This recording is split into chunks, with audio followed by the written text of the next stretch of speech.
En esta oportunidad, antes del tiempo de las preguntas y respuestas, que son siempre, depende de la cantidad de afluencia por internet, vamos a tener siempre 3 aquí presencial y quizás 1 o 2 por online, siempre de 1 minuto máximo, sus comentarios, sus críticas, sus preguntas, y luego el mismo tiempo de las preguntas le vamos a dar tiempo al expositor para las respuestas. Pero antes yo quisiera que nuestro maestro de cabecera, le vamos a llamar así, que está siempre con nosotros, el presidente del Centro de Liberalismo Clásico, para que nos pueda dar unas palabras, Alberto Mansuetti. Un aplauso para él. Gracias, muy amable. Es que yo tenía que presentar a Charles, pero Claudio se olvidó. Lo que quería, aparte de presentar a Charles, que no es necesario ya porque ustedes ya entienden por qué yo digo que es el mejor economista del Perú. Entonces no tengo necesidad de explicar por qué. ¿Okay? Solo voy a decir que conozco a Charles desde hace algunos años, lo he leído mucho antes y después de conocerlo personalmente y tener el gusto de tratarlo. Y una de las cosas que siempre me maravilla es la sencillez con que nos explica a todo aquello que los otros economistas, los que prevalecen, los del mainstream, como le llaman ellos, los de la corriente principal, que están equivocados, que lo que hacen es repetir falacias y amontonar falacias una encima de otra, que si no fueran esas falacias las políticas, entre comillas, políticas públicas que siguen los bancos centrales, siguen los gobiernos, siguen incluso las organizaciones internacionales, y produjeran todos estos descalabros, esas ideas equivocadas, serían ideas equivocadas que se escribirían en los libros, y como el papel aguanta todo, no habría ningún daño. El problema es que esas teorías equivocadas son las que prevalecen, y las teorías correctas, en este caso en economía, la escuela austríaca no es la que prevalece, lamentablemente. Ahora, quiero aclarar, porque hay mucha gente que escucha estos términos por primera vez. Se llama escuela austríaca porque sus fundadores, pero esto es hace 100 y pico de años, sus fundadores eran mayormente austríacos. Pero no es la escuela que prevalece en Austria y mucho menos la escuela que el gobierno de Austria sigue su política, no tiene nada que ver. Por eso yo muchas veces hablo de escuela austriana con N y no de escuela austríaca, porque la gente cree que en Austria se siguen las teorías de la economía austríaca y no es así. Por otra parte, buena parte de los economistas austríacos actuales, los que están vivos, no son austríacos de nacimiento ni de residencia, muchos de ellos nunca fueron a Austria, son americanos o son alemanes o algunos por ahí franceses, pero no son austríacos, quiero aclarar eso. Entonces también quería decir, presentando a Charles, presentar también un poco su participación con nosotros. Hoy nos está explicando que hay una gran corriente, la corriente principal de los economistas, la que prevalece en las universidades, la que se les enseña a los estudiantes, la que por generaciones y generaciones de economistas graduados, todas las universidades del mundo repiten y repiten, y por eso pasa lo que pasa. Y de otro lado la escuela austríaca, que es la verdadera, digamos así. Entonces, eso es la sesión de hoy. Y la sesión, una vez que tengamos claro las diferencias entre la escuela austríaca y las demás, o sea, keynesianos, monetaristas, neoclásicos, Krugman y compañía, los autores de los manuales que los chicos, Samuelson, bueno, no sé si ahora, en mi época era Samuelson, ok, todavía es Samuelson. Bueno, entonces, el martes que viene vamos a tener otra vez a Charles, vamos a abusar de Charles, para que nos explique qué es lo que está pasando en el mundo a la luz de la escuela austríaca, que es la verdadera, pero que lamentablemente no prevalece. Antes de soltar el micrófono, voy a abusar de que tengo el micrófono en la mano para hacerle una pregunta a Charles, pero voy a ser totalmente abusivo y le voy a hacer 2 preguntas y no una. Aquí tenemos la costumbre de varios, eso sí voy a ser breve, muy breve. Un par de preguntas muy concretas, directas, puntuales. Aquí tenemos la costumbre de que el expositor contesta, deja que haya 2, 3, 4 preguntas y después contesta, y después otra vez otra ronda y contesta y así, ¿no? Entonces, yo quiero hacerte, Charles, 2 preguntas, siendo muy breve. Tú nos has enseñado que lamentablemente las teorías erróneas son las que prevalecen en las universidades de economía y por lo tanto los economistas graduados van al Ministerio de Finanzas, van al Banco Central, van al Parlamento, algunos de ellos, y lamentablemente aplican lo que aprendieron, lo que se les enseñó, y lo que se les enseñó, lo que aprendieron, no es verdadero, está equivocado, y por eso pasa lo que pasa. Pero entonces, mi pregunta es muy simple, muy directa, la que te haría cualquier... O sea, bueno, pero si son teorías equivocadas, ¿por qué prevalecen? Si son teorías equivocadas, la pregunta es, ¿por qué son esas las que se enseñan? ¿Por qué son esas las de los textos que se les recomienda a los estudiantes? Se les toma exámenes, se les califica, se les evalúa y se les acredita con un diploma que dice ustedes son economistas y lo que tienen en la cabeza es un montón de falacias y teorías equivocadas. ¿Por qué? Esa es mi pregunta primera. Y la segunda es esta otra. Mira, Charles, yo no soy economista. Tengo otros defectos, pero... yo no soy... No, mentira, no te... es un chiste. Yo no soy economista, ¿ok? Yo soy abogado y licenciado en ciencias políticas. Entonces, lo que tú me dices, que en las escuelas de economía, en las facultades de economía, prevalecen las teorías erróneas, no me sorprende, porque lo mismo pasa en las facultades de Derecho, prevalecen, así como en las de Economía, prevalecen las de Keynes, que son erróneas, en las de Derecho prevalecen las de Kelsen, que también son erróneas. Kelsen no era homosexual ni pedófilo, pero igual de perverso, equivocadas son sus teorías y perversos los efectos que surten esas teorías. Y en filosofía y en ciencia política ni hablemos, puro Easton, puro estructural funcionalismo y demás. Y en filosofía prevalecen las teorías de Kant y toda la tradición kantiana, el idealismo, que son ideas equivocadas. Entonces, mi segunda pregunta, porque mi primera era en relación a las de economía, ¿por qué prevalecen las teorías equivocadas? Mi segunda pregunta es si tú tienes alguna conjetura. ¿Por qué razón eso no pasa solamente en las facultades de economía, sino que pasan también en otras facultades y departamentos de todas las universidades de todo el mundo? Gracias, Charles. Muchas gracias por estar aquí. Te recuerdo que la última vez que nos vimos en una reunión fue en Barranco. Y en Barranco yo te dije, ¿verdad, Gladia? Yo te dije cuando terminamos tu maravillosa sesión, te dije, vuelve pronto, Charles. Bueno, volviste, Charles, muchas gracias. No es en Barranco, es en La Molina, pero no importa. Buenísimo, ok. Tenemos entonces espacio para quizás un par de preguntas aquí en el salón. Por favor, en voz alta o ahí está el micrófono. Si pueden ayudarle por ahí. Gracias. Sí, el cable está larguito, ¿no? No hay problema.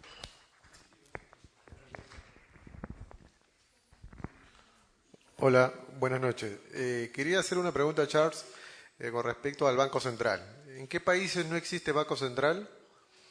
Segundo, en la Constitución del Perú habla de economía social de mercado. ¿Qué instituciones no tendría que haber para que haya una economía de mercado en el Perú? Ok, muchísimas gracias. La siguiente pregunta, levante su mano, por favor. Ok, Luis Vela. La pregunta yo lo formulé, solamente quiero recordarles sobre el encaje bancario, que si bajan el monto del encaje, ¿qué pasaría, no? Ok. Ahí tenemos en la internet, ¿verdad, JP? Ok. Bueno, una dama nos está levantando la mano, no se puede decir que no. Patricia. Gracias. Islandia es uno de los pocos países que ha tomado la decisión de no pagar a los bancos, a estos bancos quebrados a raíz de la crisis financiera. ¿Es positiva esta decisión de Islandia? ¿Debemos seguir el ejemplo u otros países deben seguir el ejemplo? Ok. Perfecto. En la internet tenemos... no, porque hay que dar un poquito de oportunidad. Aquí ya tenemos casi 5. Ok. Ok, dice, sobre la pregunta, ¿qué es primero? ¿La producción o el consumo? ¿Podría explicarme cuál es el enfoque de SAI, ley de SAI? ¿Esta ley corresponde a la escuela austriaca? Segunda intervención, dice, hola, quisiera saber qué libros podría recomendarme para iniciar estudios básicos de la escuela austriaca de economía.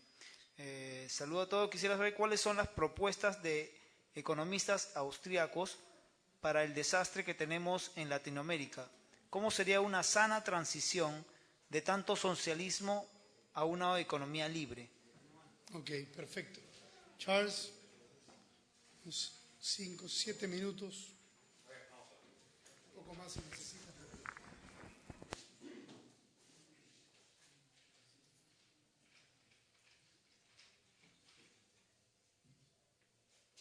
Ha habido buenas preguntas, vamos a ver.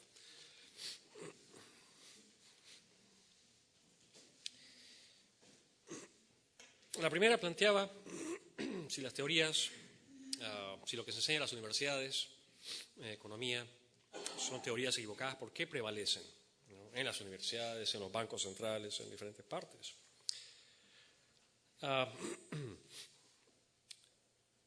La irrupción de Keynes en la economía global tiene un hecho histórico que sustenta esta irrupción.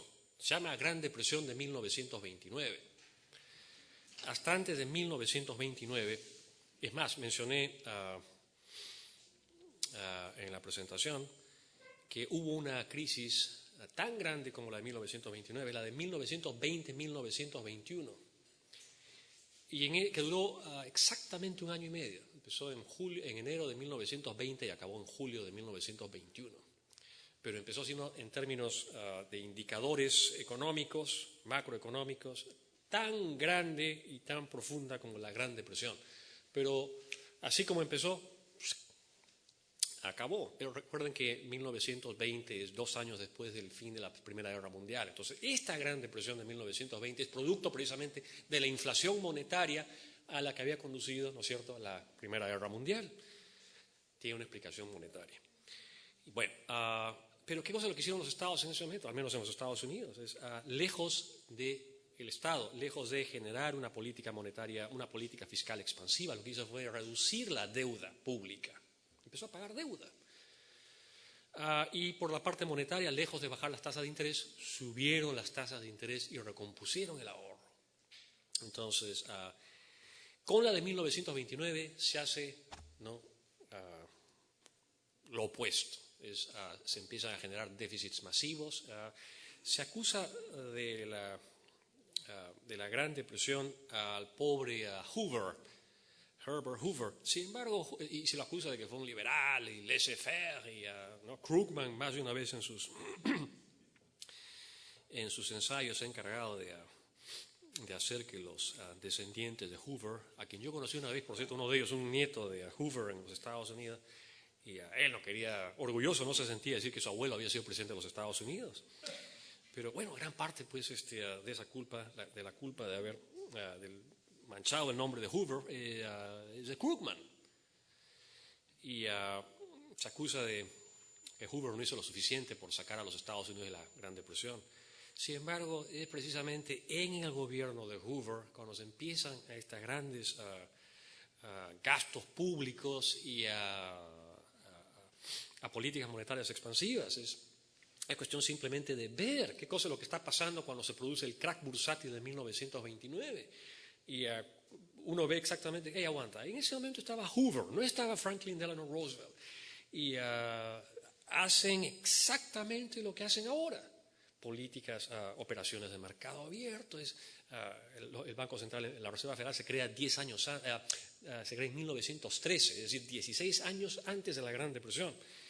Y no dio resultados. Entonces, cuando llega Roosevelt, ¿no?, hace más de lo mismo, solo que multiplicado 2, 3, 4, 5 veces más, y no da resultados. La historia entonces se repite. Ahora, ¿por qué entonces, vamos a la pregunta, ¿por qué si son, felizmente que apunté, porque si no ya no sabría dónde me quedaba para regresar, ¿por qué si son teorías equivocadas prevalecen? Prevalecen precisamente porque hay algo, mejor dicho, alguien que obviamente se beneficia con la prevalencia de estas políticas. ¿Quién creen ustedes en la economía que es ese gran actor que se beneficia con la prevalencia de teorías falsas? Yo no. Ustedes tampoco. Es el gobierno, es el Estado. Es quien tiene el control del dinero. Yo no. Ustedes tampoco. Se llama Banco Central. Pónganse a pensar en lo siguiente. No siempre fue así, por cierto. No siempre el Estado tuvo el privilegio, ¿no?, de la emisión del dinero. De más está decir que ustedes saben muy bien qué cosa es lo que pasa cuando el gobierno coge, ¿no?, la policía coge a un falsificador. Si falsificar dinero, si crear más dinero fuese la solución a todos nuestros problemas económicos, un falsificador, lejos de ser llevado, ¿no?, a la cárcel, debería ser, pues, buen chico, ¿no?, has hecho un buen trabajo. Y mira, son exactos, ¡guau! Es un genio, ven acá a trabajar Banco Central, ¿sí o no? Pero no hacen eso, ven acá, miserable, 20 años. ¿No? Y si son dólares, está el servicio secreto acá en los Estados Unidos, porque son ellos los que se encargan de ver si es que los dólares son falsificados. El servicio secreto pertenece, si no me equivoco, al Departamento de Justicia o el Tesoro, uno de los dos. Tesoro, Justicia, bueno, no importa. Tesoro, ¿no? Y vienen acá y, a ver, ¿dónde está ese miserable? Que, ya, muy bien, ya, adentro. ¡Ey! Si más dinero fuese la solución a todos nuestros problemas, deberían ser recompensados. ¿Cuáles son las implicancias de una mayor cantidad de dinero? Si yo pudiera imprimir todos los días, si a mí el Estado me dijera, no el Estado, sino el gobierno me dijera, Charlie, tú eres un buen chico, te vamos a dar, ¿no?, tienes el privilegio de imprimir 1 millón de soles diarios. Con 1 millón de soles diarios yo lo que puedo hacer, wow, es un estilo de vida espectacular. Pero obviamente no tengo ese privilegio. El Estado tiene ese privilegio. Creando dinero de la nada, ¿qué cosa lo que hace? Es absorbe recursos de la economía sin tener que trabajar. Cualquier otro ser humano en la sociedad que no pertenece al sector público tiene que trabajar si quiere, ¿no es cierto?, intercambiar lo que produce por lo que producen otros. El gobierno no tiene ese privilegio. El gobierno no, punto. Tiene ese privilegio, ¿no? Entonces, ¿por qué prevalecen estas teorías? Ya sabemos por qué, porque yo tengo un privilegio, ¿no es cierto?, y obviamente no lo voy a perder así nada más. Solo porque hay locos liberales por ahí que dicen lo que hace está mal. Cállate, tú no estás en las universidades, a ti no te dejan enseñar y tú no escribes textos de economía. Entonces, es simple. Claro. ¿Por qué en otras ciencias prevalecen ideas equivocadas? Bueno, y lo mismo pasa en otras disciplinas, mencionaba Alberto. Yo pienso que en el mundo de las ideas, o sea, en el mundo intangible, en el mundo de las cosas, en el mundo tangible, ¿no?, nuestro mundo, en 3 dimensiones, o 4 si quieren incluir el tiempo, el punto medio es el punto ideal. Pónganse a pensar ustedes, comer es bueno, pero si comes demasiado ya sabes que estás en serios problemas, ¿sí o no? No comer nada, por mucho tiempo no vas a estar con nosotros. A mí me gusta el vino, pero si todo el día tomara vino, tampoco, ¿no? Cero vino, bueno, sabemos que cero vino tampoco no es muy bueno, porque se ha descubierto que el vino tiene propiedades anticancerígenas, por ejemplo, este componente resveratrol, que es un poderoso antioxidante, aparte de que mata una serie de bacterias, etcétera, etcétera, y cada vez que tomo vino estoy pensando en eso, la cantidad de bacterias que estoy matando.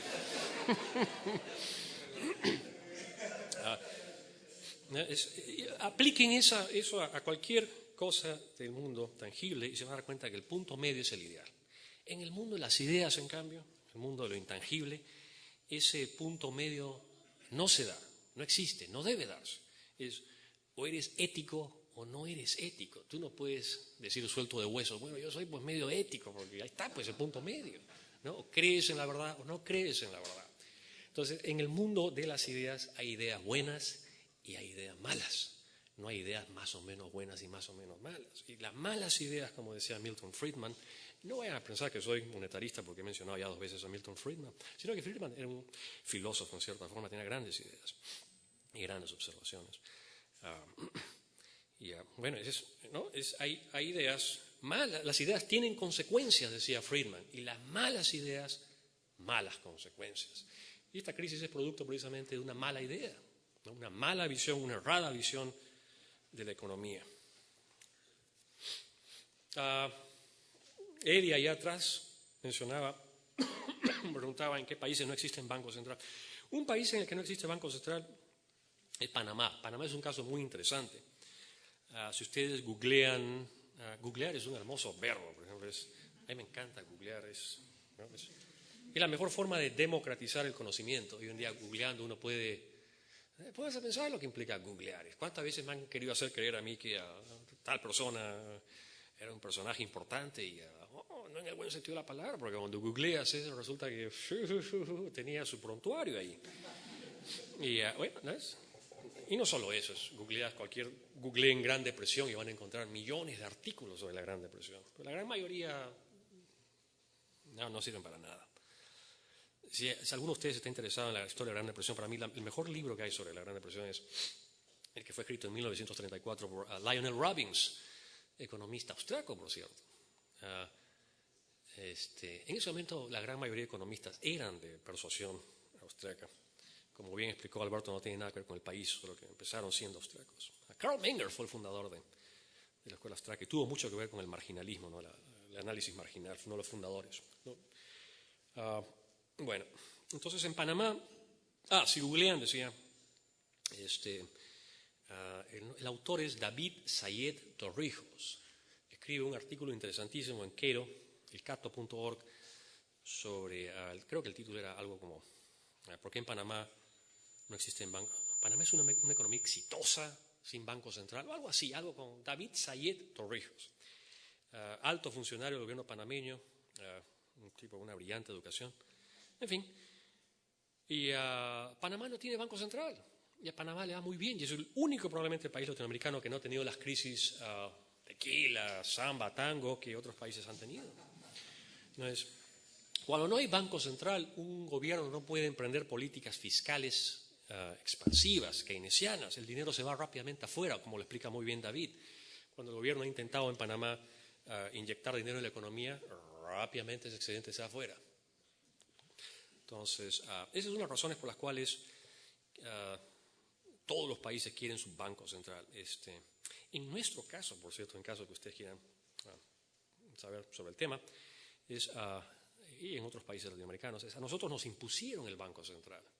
El nuestro, por ejemplo, se crea en 1923, pero porque básicamente los Estados Unidos querían piramidizar su expansión del crédito y solo podía hacerse que había un Banco Central que colaborara con esa expansión desde la Reserva Federal. Y esa es la razón por la cual el fundador de la mayoría de bancos centrales en América Latina tiene un nombre, es el profesor Edwin Kemmerer. Uno entra al Banco Central de Reserva, yo lo sé muy bien porque un tiempo fue asesor de la parte de balanza de pagos. Sí, todos tenemos un pasado negro. Y ahí en la placa de bronce dice claramente, ¿no? El reconocimiento del fundador, Kemmerer. Y Kemmerer fue fundador de la mayoría de bancos centrales en Latinoamérica. Estados Unidos lo mandó para que creara bancos centrales. Bien. ¿Qué instituciones no deberían haber en el Perú para que haya libre mercado? Bueno, yo pienso que lo primero que se tiene que hacer es eliminar el Banco Central de Reserva y regresar al Es más, un buen mecanismo de defensa. Si realmente los políticos quisieran inmunizar a nuestro país de la crisis, yo pienso que la única manera de hacerlo, y lo he escrito, es devolviéndonos al patrón oro, ¿no? O sea, atando el sol al oro. No es ninguna casualidad que el oro está subiendo en relación a todas las monedas, sin excepción. O sea, todas están cayendo, ¿no? comparativamente, competitivamente todas están enfilando hacia el piso. Y el oro es el que se está convirtiendo en dinero, se está monetizando de nuevo. Y ese sería un buen mecanismo. Ahora, ¿cómo hacerlo para que no genere crisis? Porque los economistas tradicionales acusan al oro, responsabilizan al oro, ¿no? Este metal, por la Gran Depresión de 1929. En realidad el oro no es el responsable de la crisis, el sistema monetario basado en el patrón oro no es el responsable. El gran responsable tiene un nombre, se llama Winston Churchill, que en 1925 hace que, siendo él en ese momento el equivalente a secretario del Tesoro, Chancellor of the Exchequer, hace que Gran Bretaña regrese al patrón oro clásico, ¿no? O sea, la libra. Pero lo hace a un valor de preguerra, es decir, sobrevalorando la libra esterlina. Londres en ese momento era algo así como el centro financiero del mundo, Estados Unidos ya se perfilaba como el reemplazo. Y bueno, el efecto que tiene en la economía de inglesa es devastador, porque rápidamente Inglaterra empieza a perder oro, producto que había sobrevalorado la libra esterlina, ¿ya? Y tiene que haber un chauvinismo falso, ¿no? Porque la libra esterlina tiene que ser la libra esterlina y la devuelve al valor de preguerra. Después de recuerden que 1925 es 7 años después del fin de la Primera Guerra Mundial. Y el comercio mundial se había venido abajo, entonces algo había que hacer y comete ese error histórico, ¿no? Y ese error histórico es el que hace que Inglaterra entre en crisis, empieza a perder oro. Las reglas del patrón oro eran simples, era si tú pierdes oro, tienes que reducir tu oferta crediticia, la cantidad de dinero en la economía. Y eso a su vez se traducía pues en deflación y bancarrotas masivas. Entonces es ahí cuando el 1927, quien era el presidente del Banco de Inglaterra, no me acuerdo el nombre en este momento, va y convence al presidente de la Reserva Federal de facto en ese momento, que es Benjamin Strong, y le dice, estamos en serios problemas, Inglaterra se va al diablo. Pero si nosotros subimos la tasa de interés para mantener el oro en Inglaterra, agravamos la crisis.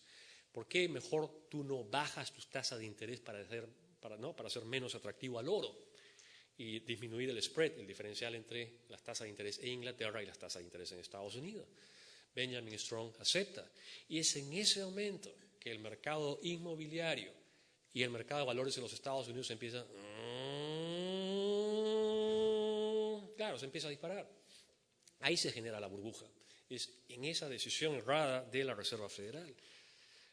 Hay quienes dicen que el crack bursátil produjo la crisis. Falso. El historiador Paul Johnson, en su libro sobre la historia de los Estados Unidos, ya menciona y cita a quien era en ese momento asesor del presidente de los Estados Unidos, Hoover, y le decía, estamos en serios problemas, nos vamos al diablo. Hay timba por todos lados, timba en el mercado de valores, timba en bienes raíces, esto va a acabar mal. Claro que acabó mal. Entonces quienes ven en crack bursátil la causa de la crisis están equivocados. El crack bursátil fue el efecto de toda la especulación y timba que se había dado antes, producto de esta reducción de tasas de interés que tiene que ver con la teoría del ciclo económico austriaco, etcétera, etcétera, etcétera. Entonces, ¿qué institución deberíamos eliminar? Banco Central de Reserva. Ahora, ¿cómo hacerlo para no crear problemas financieros? Esa es la pregunta del $1.000.000. Y se responde de la siguiente manera. Paso por caja después para cobrar mi $1.000.000. ¿Cómo saber cuál es el valor, ¿no? Sol, oro, y no cometer ese error? Competencia. Capitalismo tiene una regla sencilla, es competencia. Lo que tiene que hacer el gobierno que quiera realizar ese gran cambio, ese gran salto, es primero aceptar que solo puede gastar lo que tiene ingresos tributarios. Una vez que acepta esa ley económica, solo puedes gastar lo que tienes en ingresos, dice ya, listo, te libero, ¿no es cierto? Anda, Banco Central, chao, ya no te quiero más. Ahora viene el problema del dinero. ¿Qué haces entonces? Lo primero que haces es le quitas el privilegio de ser moneda de curso legal, es decir, de pago obligatorio en deudas e impuestos al sol. Le quitas ese privilegio. El Banco Central puede seguir emitiendo todos los billetes que quiera, pero ya no son obligatorios. Y creas una moneda paralela, o sea, privatizas el dinero y le generas competencia al Banco Central. Vean ustedes que en la propuesta que estoy dando es el Banco Central puede seguir existiendo, o sea, sigue existiendo, crea todo el dinero que quieras, o sea, contrata a los mejores textileros que traigan mejor algodón, lino y tinta y combinen y crean papelitos hermosos, ¿no? Como los que han creado últimamente. Bueno, es más bonitos aún, traes artistas descendientes de Picasso que participen en el diseño del billete, cosa que, wow, qué hermoso billete, haz lo que tú quieras. Pero creas una moneda paralela, privada. Todos los bancos pueden emitir el dinero que quieran. Ojo, ustedes dirán, pero aguanta, ¿eso no será caótico? No, no es caótico. Ustedes pagan algunas cosas con cheques. Acá en el Perú no es muy común pagar con cheques, pero en los Estados Unidos yo he pagado con cheques hasta chicles. Pasas por ¿no? Allá el equivalente a won, a cualquiera, escribes el cheque cuando es, y presentas dos tarjetas de identificación, que en el caso de los Estados Unidos por lo general es una tarjeta de crédito y tu licencia de conducir, que allá es equivalente al DNI. Y listo, lo apuntan atrás, ¿no es cierto? Además está a decir que si se te pasa la mano o eres un falsificador, rápidamente te cogen, me dejo entender. O sea, siempre van a haber falsificadores. ¿Ya? Así como acá también, habiendo moneda obligatoria, hay falsificadores. Pero creas una moneda paralela. Ya los bancos pueden emitir esta moneda con 100% de respaldo en oro. Van a competir entre ellos para que su moneda sea la que prevalezca en el mercado. No sé si me dejo. Probablemente es el banco de crédito el que sospecho que podría ser el banco de crédito. Pero entonces ahí se produce la competencia. Y ahí en la economía lo que se genera es esto, es el dinero lejos de perder poder adquisitivo producto de que hay una mayor cantidad de dinero, es ahora el dinero gana poder adquisitivo. Muchos economistas piensan que a un mayor crecimiento económico se requiere una mayor cantidad de dinero. No necesariamente. Solo cuando hay inflación requieres una mayor cantidad de dinero, pero cuando no hay inflación y hay aumentos en la productividad, necesitas menos dinero, no más dinero. Esto demostrarlo también es simple. ¿Cuánto costaba un televisor plasma 10 años atrás? ¿Cuánto cuesta un plasma ahora? ¿Ahora cuesta cuánto? ¿Es 2.000 soles? ¿Cuánto costaba, pues me acuerdo, en los Estados Unidos? $5.000, ¿no? Si no más. Y ahora requieres mucho menos dinero. Entonces, una y otra vez, cuando hay aumentos en la productividad, tú no requieres más dinero.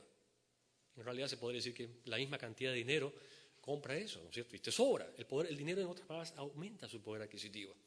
Es la famosa P por Q. Si Q aumenta producto de una mayor, vamos a suponer que P por Q sea igual a 100, pero si Q aumenta en 10% producto de una mayor productividad y P cae en 10%, precisamente reflejando esa mayor productividad, menos 10, más 10, el efecto en el combinado es 0. Entonces no necesitas más dinero. Como decía, el dinero tiene un efecto negativo en la economía que cambia la estructura de precios relativos, y eso nunca mencionan los economistas keynesianos. Entonces, y haría eso, ¿no? Es una moneda paralela y que compita. Todos los beneficiados somos nosotros. Lejos de robarle a las pobres viudas que viven con una pensión, ellas serían las primeras beneficiadas. Ese sería el mejor acto de justicia social. Otra pregunta es, ¿qué pasaría si no hubiera encaje legal? Si no hubiera encaje legal, la timba sería mayor aún.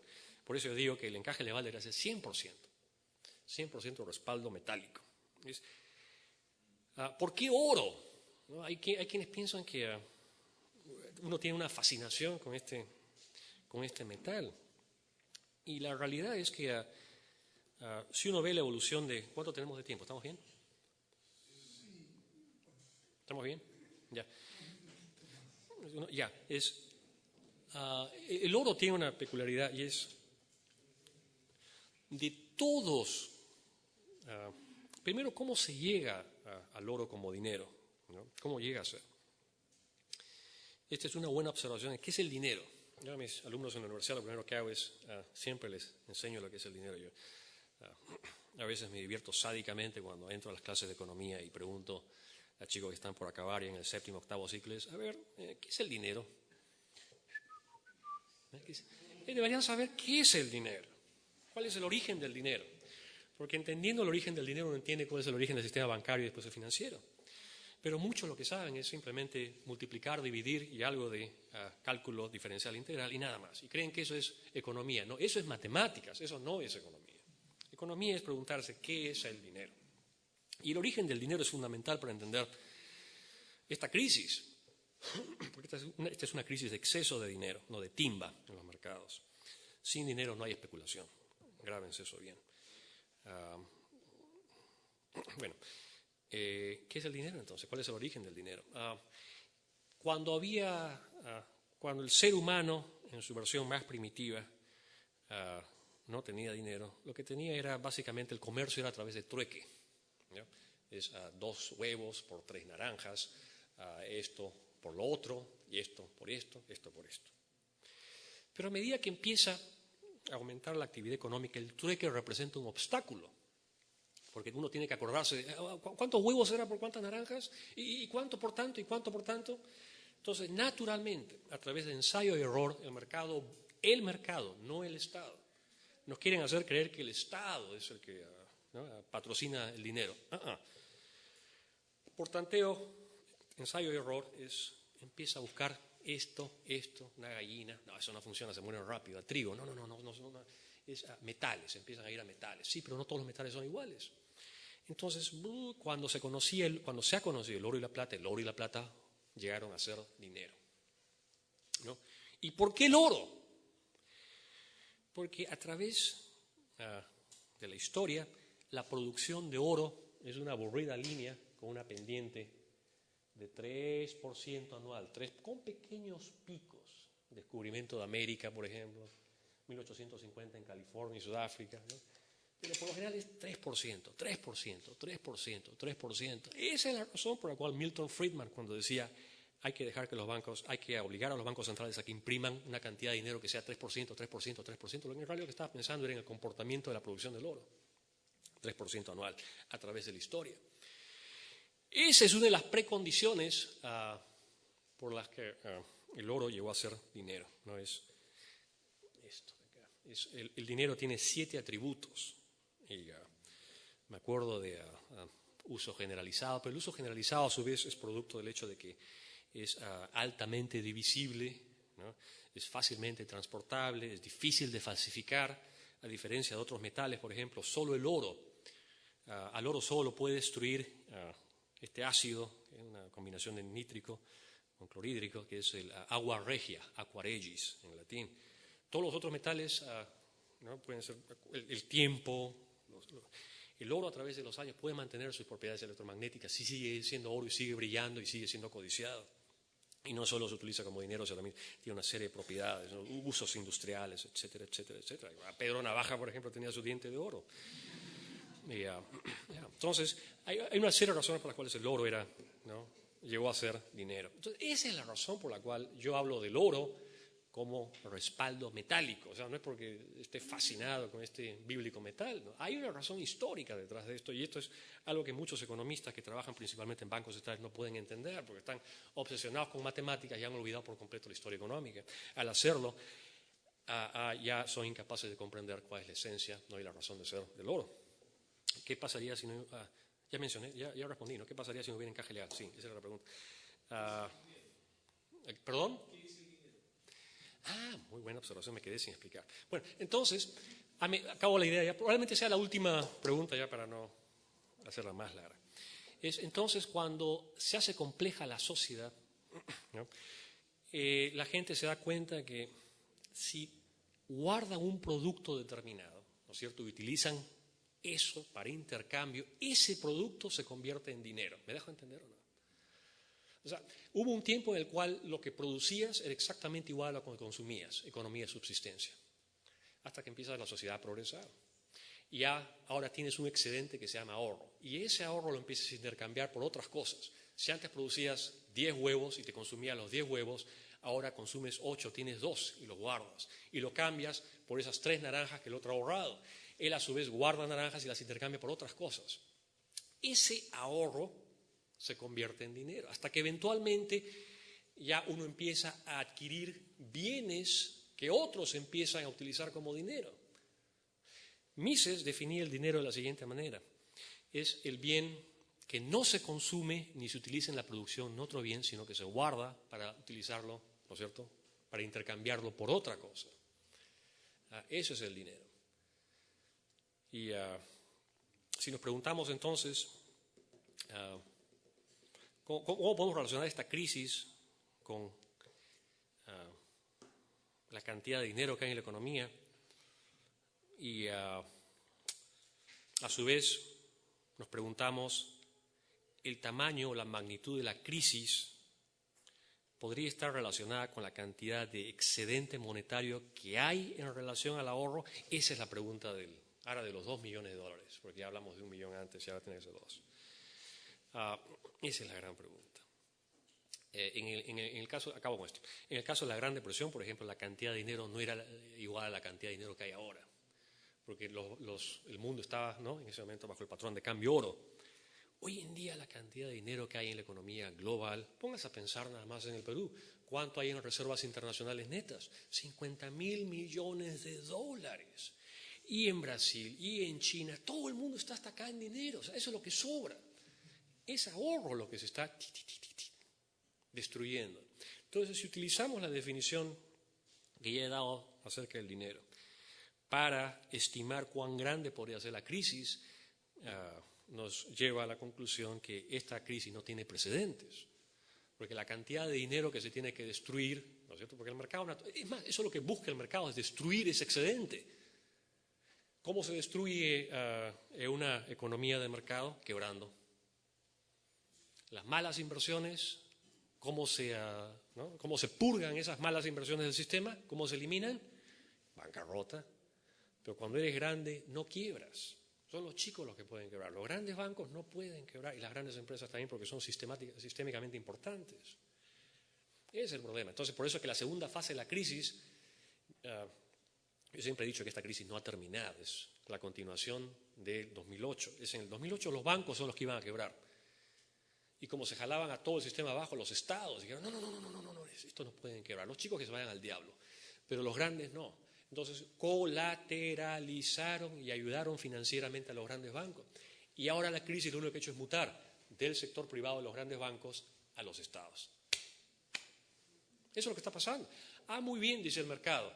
O sea que Citibank no puede quebrar, JP Morgan no puede quebrar y Goldman Sachs no puede quebrar. Cuando todos sabemos que están técnicamente quebrados. Muy bien. Ahora tú, Estado, ¿lo quieres colateralizar? Perfecto. Ahora yo voy detrás tuyo.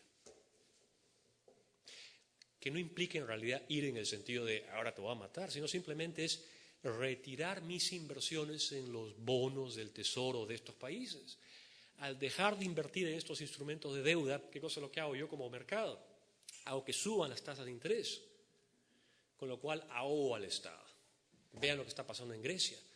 El rendimiento del bono del tesoro griego a un año en este momento está en 80%. Y el de 2 años está en 50%, si no me equivoco, estaba leyendo ahora. Eso es ya bancarrota fija. Ahora, que los mercados no quieran ver, no es que no quieran ver, lo que pasa es que saben que a su vez está, ¿no es cierto? Así como Grecia respalda a sus bancos, Alemania respalda a estos. Entonces ahora viene Alemania. Mañana la Corte Suprema de Alemania tiene que decidir si es que estos rescates financieros son constitucionales, son legales o no. Si la Corte Suprema de Alemania, mañana miércoles, 7 de septiembre, dice, lo siento, hasta acá nada más yo al juego. Lo que han estado haciendo ustedes, señora canciller Merkel, es ilegal. Vergüenza le debería dar. Hasta ahí nada más llegó el euro. O sea, mañana es un día especial para la historia de la humanidad. Porque si hasta acá nada más llega el euro, es la cantidad de personas peruanas que tienen invertidos ahorros en euros, etcétera. En fin, bueno, no los quiero deprimir más, solo quiero... Voy a acabar con esto para que no me persigan a mí a la salida, y yo les garantizo, yo no tengo nada que ver en esta crisis. Yo no soy responsable, los responsables están en Miro Quesada y están en otros lados, no está acá. Entonces nos encontramos el próximo martes con la segunda parte de esta conferencia.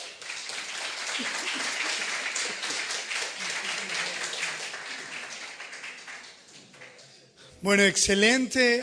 Quiero animarles a todos los que nos están visitando por primera vez a que puedan venir el próximo martes, pueden participar de estas 2 clases, pero también pueden inscribirse en todo el curso que dura hasta el 5 hasta el 6 de diciembre, martes 6 de diciembre. Por favor, pueden inscribirse con Mónica a través del internet, en el correo en politicaliberal@hotmail.com, o entrar al Centro de Liberalismo Clásico por Facebook y comunicarse con Arturo, con Mónica. Vamos a estar felices de atenderlos. El próximo martes vamos a acomodarnos un poco más para que todos tengamos espacio. Pueden seguir trayendo amigos y muchas gracias por estar aquí. Que Dios les bendiga. Nos estamos viendo el martes próximo a las 7:30, 7:15 para las 8. Gracias. Chao.